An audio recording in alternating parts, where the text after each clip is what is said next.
may have. You're talking about the possibility of cuts. Can you hear me okay? Yes, I can. Thank you. Yes. Thank you for offering to speak up. Yeah. You're talking about the possibility of cuts. Yeah. And possibly deep cuts. Yeah. But this $250 million, you explained where some of it's coming from. Yes. But how can the state afford to do this when we're facing the possibility of these deep cuts? So as you know, a few months ago, the Congress passed the CARES Act. And those dollars, which can only be used for COVID-19 relief, are being used indeed to support businesses that have been affected by COVID-19. And so that is where the money comes from for the more than $600 million that in total that's being distributed through BIG grants and other methods to small businesses. Very important to me in particular, as you may know, before I became governor, I was focused on helping people who had small businesses grow into big businesses. And so the challenges that small businesses are facing in this pandemic are immense. Many have not survived, many may not survive. And so what we're trying to do is to save as many as we can, to support them in any way we can.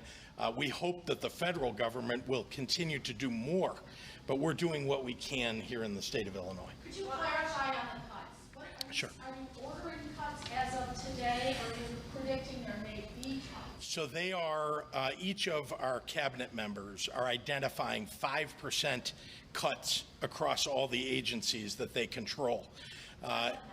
Right now, they're doing it. They are identifying those and will need to implement those if there is no action taken by the Congress, right? If the Congress does take action, and that's what I have asked for today, then we will be able to save, for example, public safety, where, as you know, I've been trying to build up the state police significantly. I've invested in hiring in state police. State police have gone from 3,000 just a decade or more ago down to 1,900 state troopers.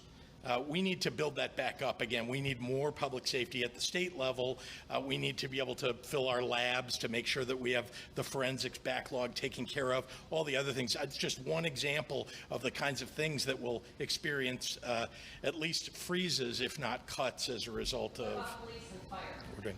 You mentioned police and fire. Indeed, police and fire across the state. If we don't receive support from the federal government for our cities and our counties, you've already seen challenges, I think, in our police departments, our fire departments across the state, cities and counties. If they don't receive federal support, they won't be able to maintain their workforce. And that being Is there any sense of how many jobs it might be? 5%, and it may be too early. Yeah, when you include all of the cities and counties that are affected by this, we're literally talking about thousands of people who will get laid off. I can't tell you what the exact number would be. Certainly this starts, many cities, counties, even the state start by looking at furloughs. You don't want to have to permanently lay people off, right? But you start with furloughs and then look at, the deeper cuts that come with that. But 5% is not a small number. How long do you wait for Congress to act?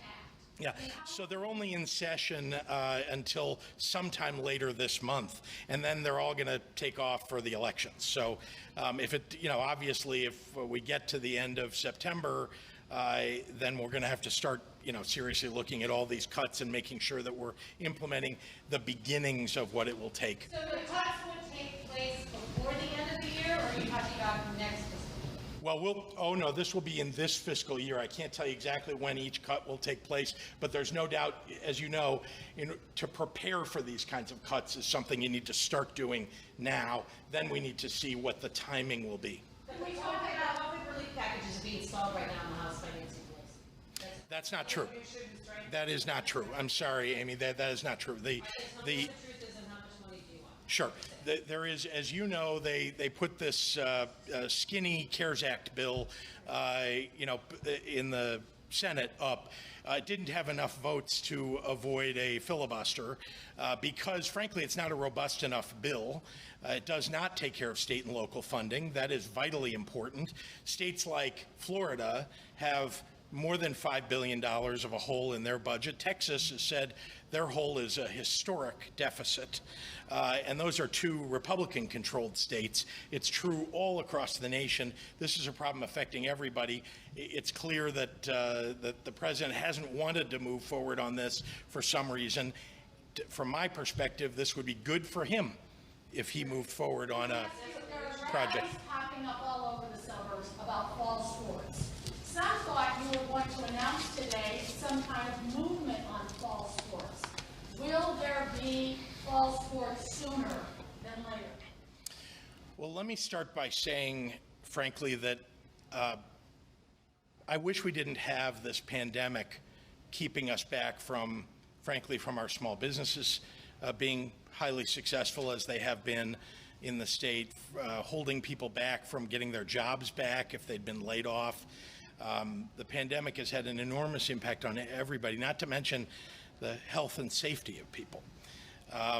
But the idea, as you know, of focusing on sports, not my idea. It's doctors and researchers have found that these sports, particularly high school sports and college sports, without the proper mitigations, without the proper prevention, et cetera, that those sports are dangerous.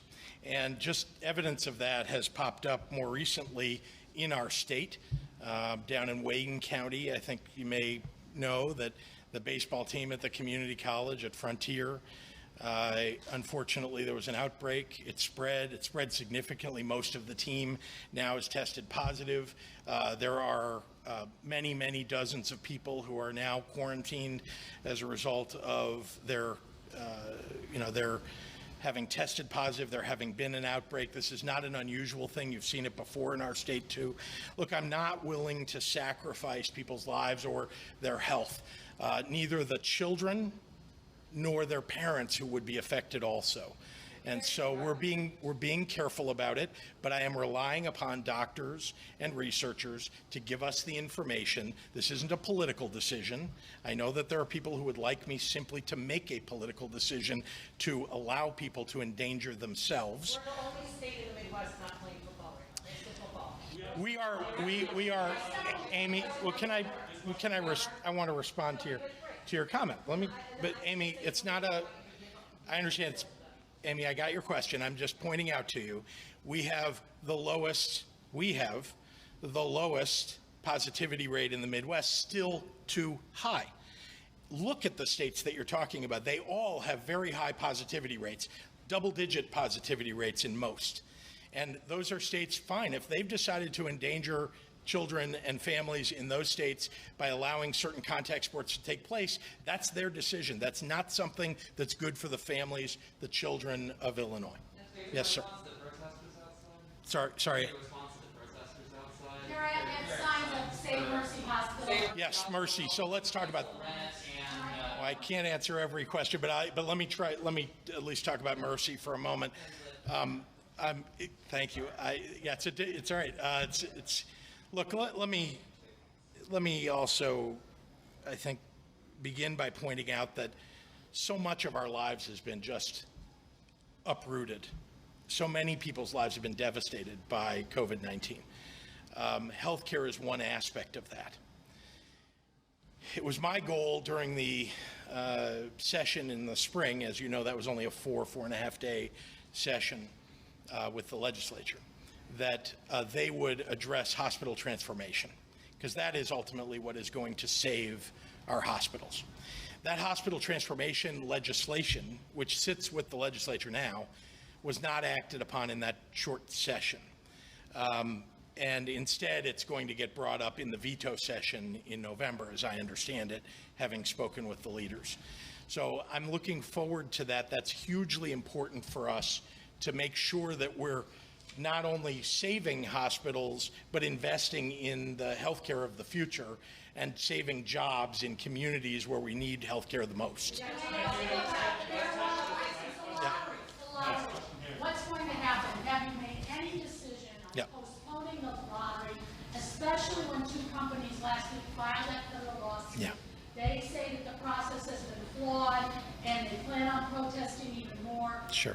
do to address the inconsistencies in the social equity process? Well, let's be clear. I want to start by pointing out that the legislature spent 2.5 years crafting the legislation that we're all acting upon now, and that as as the administration, right, we're trying to carry out the law as it was written.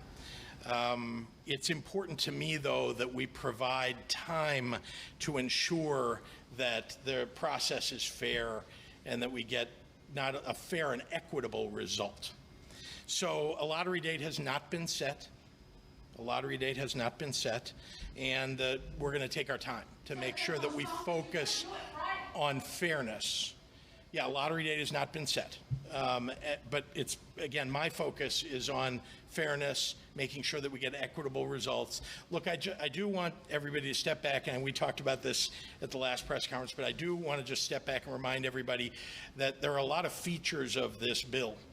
One of them, very importantly, is making sure that people of color, that people who are from disadvantaged areas, that people who've been most ill affected by the war on drugs are the very people who have an opportunity to profit from this new industry that's being created from scratch. There's a lot of work to do to make sure that that gets done correctly. But I also want to point out that there are tens of thousands of people whose records are being expunged. Already more than 11,000, but there are tens of thousands more in process.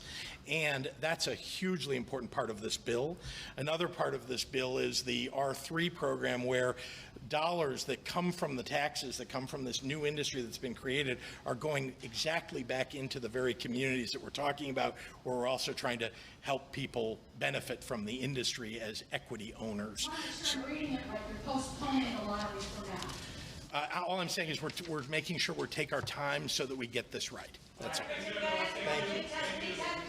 Thanks for watching, and if you haven't already, please consider subscribing to our channel. And while you're at it, please leave us a comment. Thank you for watching.